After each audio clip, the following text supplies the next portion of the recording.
भारताचे लोक, भारताचे एक सार्वभौम समाजवादी धर्मनिरपेक्ष लोकशाही गणराज्य घडवण्याचा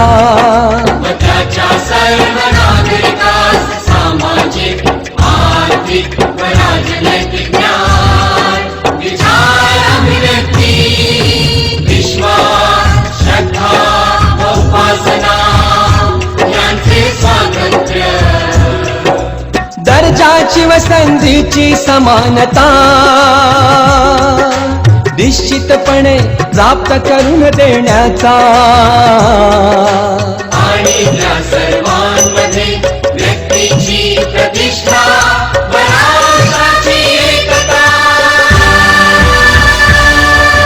आणि एकात्मता यांचे आश्वासन देणारी बंधुता प्रवर्धित करण्याचा संकल्पपूर्वक निर्धार करून